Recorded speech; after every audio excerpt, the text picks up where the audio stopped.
भीम राजा ने देखा ये तो कुटीर में कोई महापुरुष रहते हैं, इतने सारे शिष्य इसमें दौड़ रहे हैं, कूद रहे हैं। भीम राजा जाके अंदर देखा तो अंदर विशाल तेजस्वी स्वरूप लेके साधक पुरुष महापुरुष एक मृग चर्म पर बैठे हैं। उनके चरण में नमस्कार करके राजा विस्मित होकर उनको देख रहा है कि ऐसे दिव्य कांति वाली काया वाले ये महापुरुष कौन है। इसके आशय को समझते ही महाराज ने कहा, राजन विस्मित न हो, त्रिशंकु के लिए स्वर्ग बनाने वाला और धरती में सभी प्रकार के सुख को देने वाली तपस्या करने वाला मैं विश्वामित्र ऋषि हूं। कौन है? विश्वामित्र ऋषि। हाँ, गणेश पुराण में है ये कथा, भगवान गणेश की महिमा को बताने वाली ये कथा गणेश पुराण में। विश्वामित्र ऋषि भीम राजा को कहते हैं, आओ राजन, आप दोनों मलिन हो, मैं मेरे त्रिकालदर्शी शक्ति से देख सकता हूं कि तुम अपना राज्य त्याग करके यहाँ आए हो।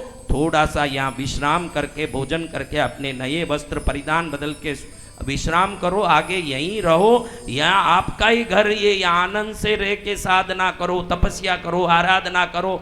जिस पूर्व कर्म से दुखी हो, अब भक्ति करके उस कर्मों का तोड़ करके नए जीवन को अगले जन्म में प्राप्त करो, यहीं रहो।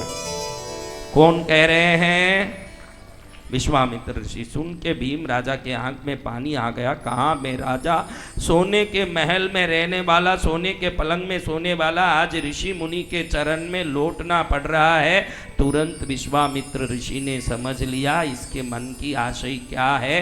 तुरंत वो समझाते हैं, देखो भाई, हमारे जीवन में आने वाले सभी दुखों का कोई ना कोई कारण होता है। बिना कारण सुख भी नहीं आता है, न बिना कारण दुख भी नहीं आता है। तुम्हारे जीवन में दुख आने का कारण है, आज मैं कहानी बताता हूं, अच्छे से सुन लो।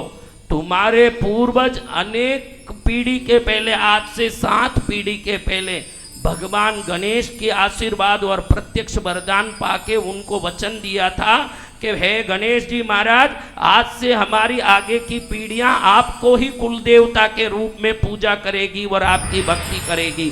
और पिछली पीढ़ी तक वो पूजा चल रही थी, इस पीढ़ी में तूने गणेश जी की पूजा छोड़ दी, उनकी भक्ति छोड़ दी। गणेश जी की पूजा भक्ति छोड़ने के प्रभाव से, उनके कोप के कारण आज तुम पुत्रहीन बना हुआ है। ये कारण मैं बता देता हूं। आपके जीवन में भी कोई दुख हो, आपके जीवन में भी कोई कष्ट हो, तो जरूर उस कष्ट का कोई ना कोई तो कारण। कल मैंने बताया, देखा आपने कि एक आदमी बोल रहा हमारे फैक्ट्री के पास में मसान है। क्या बोला?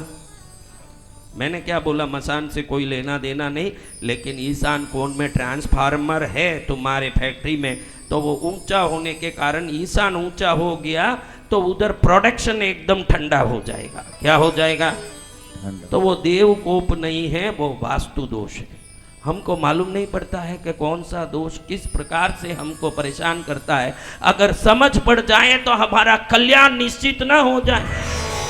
हम दुखी हैं तो दोष से दुखी नहीं हैं, अज्ञानता से दुखी हैं। इसलिए बहनों, मैंने घड़ी घड़ी कहा कि मोबाइल से कुछ सीख लिया करो, कुछ जान लिया करो। कुछ बातें सीखने जैसी भी उसमें आती है, लेकिन आप सीखने जैसी बात तो कुछ उसमें सीखते ही नहीं हो।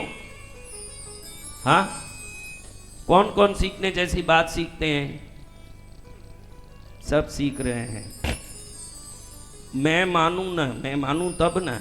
आप सीखने जैसी बात ही सीखते हो, ये मैं मानूं तब होगा ना, मैं नहीं मानने वाला। आपके जो रंग रूप, सांप जाने सांप का पूंछ कैसा होता है, मुझे आप बोल के कोई फायदा नहीं। आप क्या सीखते हो मुझे मालूम।